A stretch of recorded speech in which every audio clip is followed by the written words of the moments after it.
Hey, welcome to Parkview Kids. I'm Tina, and I want to take this opportunity on behalf of our entire kids team to say, I'm so glad you're here. Here at Parkview, we love the next generation, and we want to give them our very best. Our top priority is providing a space where kids can learn about and grow their relationship with Jesus in a way that's fun and engaging. During our time together, your kids will hear an age-appropriate lesson that will help them deepen their understanding of who God is. I want to encourage you to sit down and watch this together. We hope that this will provide a foundation for you to have great conversation together as a family about the truths that are talked about here. And make sure you stick around after the video to hear about some more great resources that we have for you and your family. All right, are you ready to get started? Let's go. Hey everybody, welcome to Story Lab. This week we're talking about the story of Easter. Also, how you'll still be finding all of this stuff around the house at Christmas.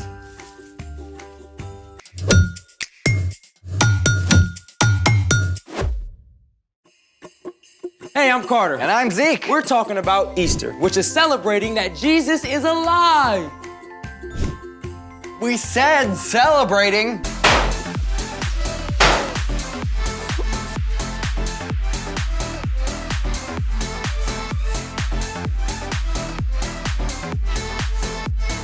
Isn't this supposed to have stuff in it? Of course, we're gonna dye Easter eggs. Oh, that's very traditional of you. Not these eggs. Well, these are just boring, regular eggs. What? My friend, let me properly introduce to you the humble egg. So much more than meets the eye. We start with the shell, but directly underneath, there's a stretchy membrane. This holds in the egg white, or albumin. And finally, we have the yolk in the very heart of the egg. Okay, so shell, membrane, white, yolk. Got it. Shall we do it? Let's make it. Okay, we've got vinegar and food coloring. Where's the hot water? We're not using water to dye these eggs. Ah, the plot thickens. Step 1, fill 6 glass jars halfway up with vinegar. All vinegar? Yep. All right. Step 2, put about 5 drops of color in each jar.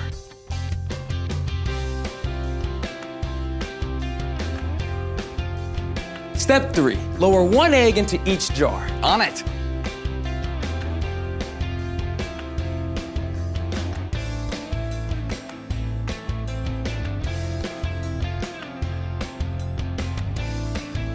Ooh, done. All right, how long do we need to wait? 5 minutes, 10 minutes? 3 days. What? That's how long we have to wait. 3 days? Yep. And speaking of 3 days, it's time for The story before the story. Today we're in Luke, the 3rd book of the New Testament. In the beginning, God created everything. But when people turned away from God, the world was broken. God loves us way too much to leave us on our own. So God chose one family, the Israelites, and promised to bless the whole world through them. Many, many, many years later, God fulfilled that promise by sending Jesus, God's very own son. Jesus traveled the land, teaching and healing. He showed perfectly what it means to love God and love others. But the religious leaders were upset. When Jesus entered Jerusalem for Passover week, they made a plan to get rid of him. Which is where our story starts. Take it away.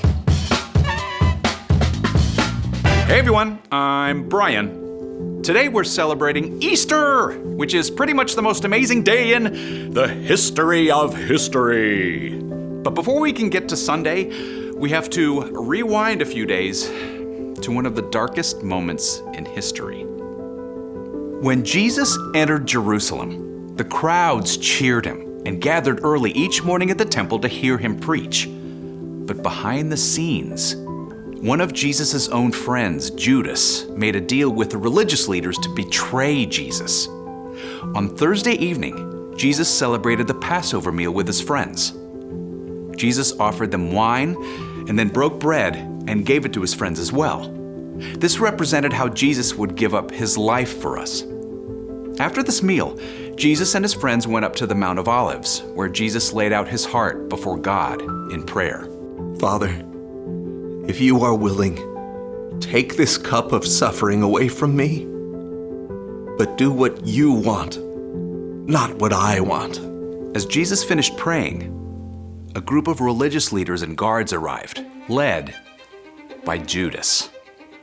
Now, Jesus could easily have called on angels to stop the men, but instead, he allowed himself to be arrested.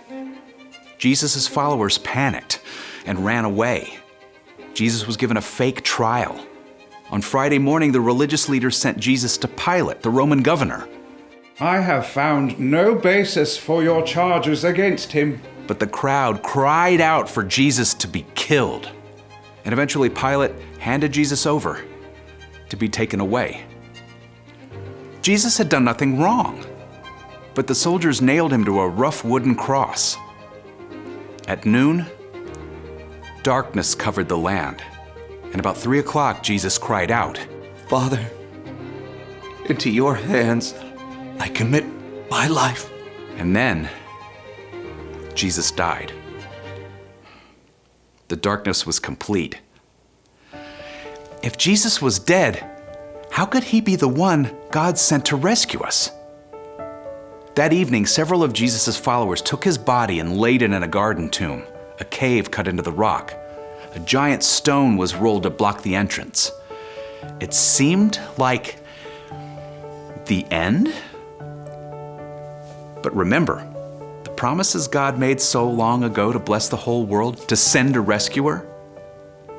God keeps every promise, which means this story was not finished. Through the dark of Friday night and Saturday night, Jesus' friends hid out, afraid that they might be arrested next. Some of the women who followed Jesus wanted to place spices on his body, which was the tradition at that time. But they couldn't do any work on the Sabbath, Saturday, so they waited. And early on Sunday morning, the women gathered their supplies and hurried through the darkened streets to the garden and the tomb. Wait, what about the stone? Maybe we can roll it to the side? If we all work together. I don't know. It's huge. But when the women arrived at the tomb, they discovered something incredible. Look, the stone is gone. Should we go in? Of course. We have to. What the women discovered was unbelievable. He's gone. As they stared in shock, 2 brilliant angels suddenly stood beside them. The women fell down with their faces to the ground. Why do you look for the living among the dead? Jesus is not here. He has risen. Remember how he told you that on the 3rd day he would rise from the dead? As the angels spoke, the women did recall what Jesus had told them. They were filled with joy and raced back to where their friends, including Peter, were staying. He's alive! Jesus is alive! Don't joke about that. But the tomb is empty. We saw angels. They told us. It's not possible. Peter had to see for himself. He ran to the tomb and saw the linen strips, but no angels. He left wondering what on earth had happened. And the situation got even more confusing later that day when 2 of Jesus' followers reported that they had met Jesus along the road to Emmaus. We told you. What Cleopas says proves it. Maybe someone stole his body to cause trouble. Are you saying we didn't tell you the truth? No, but... As they tried to figure out what was going on, Jesus himself appeared in the room with them. What? How? May you have peace. Jesus' friends were surprised and terrified. I mean, some thought Jesus was a ghost. Why are you troubled? Look at my hands and feet. It's really me. Touch me and see. A ghost does not have a body. Jesus showed the places in his hands and feet that were scarred by nails. His friends were excited, but they still had a hard time believing. But how? This is too good to be true. Do you have anything to eat? They gave Jesus some cooked fish and he ate it. Definitely not something a ghost could do. Then Jesus helped them to understand what was happening. This is what I told you. Everything written about me must come true. The Messiah will suffer. He will rise from the dead on the third day. People from every nation will hear it, beginning at Jerusalem. You have seen these things with your own eyes. Jesus is alive. In fact, more than 500 people saw Jesus after he was raised to life. He proved that everything God says is true, and death is not the end, but that is the end of our story today. Can you imagine what it would have been like to have Jesus just show up in the room? I get why his friends weren't sure he was real at first. Yeah, and everything had gone so wrong. And suddenly everything was completely right. Yeah, it's the best plot twist ever. So what's our part in the story? Well, there is one thing to remember today, that Jesus is alive. When you choose to believe in and follow Jesus, you make him the foundation of your life. You can trust him with everything. Every choice you have to make. Every hard or confusing thing that happens. Every relationship. Every question. Following Jesus won't make your life perfect, but it does mean that Jesus will walk with you through every single moment and help you carry the hard things. It means that in the end, God will make everything right again. That is a major cause for celebration. And you can share it with everyone you know. You got that right. Happy Easter! See you next time. So, here's the thing. Jesus is alive. He's the light of the world. The brightest light ever. After the darkest 3 days. Oh, hey, about 3 days. Do we really have to wait that long for this, experiment? I actually had the same experiment set up 3 days ago. So these eggs have been in vinegar for 3 days? They look a little weird and bigger. Well, first we have to clean them off in water. Okay. Whoa. What happened to the shell? So, the vinegar dissolved the eggshell, then the membrane allowed the vinegar through to color the egg white. I love science. Try this. Like this. No way! Bouncy Easter eggs! That's awesome sauce! Whoa. Thanks for joining us in the Story Lab. See you next time. This is amazing. Oh, let me get the last one out. Whew.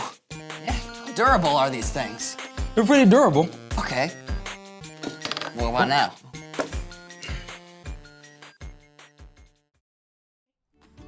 Thank you so much for tuning in today. We hope that the truths found in this lesson will take deep roots in your family. Speaking of your family, we want to walk alongside you on this journey. We have an awesome resource for you called the Parent Hub. Every month, we share new relevant resources for each of our age groups, birth through high school. Visit theparenthub.org to find out more. We are rooting for you and your family. Keep up the hard and wonderful work of pointing your kids towards Jesus. We love you.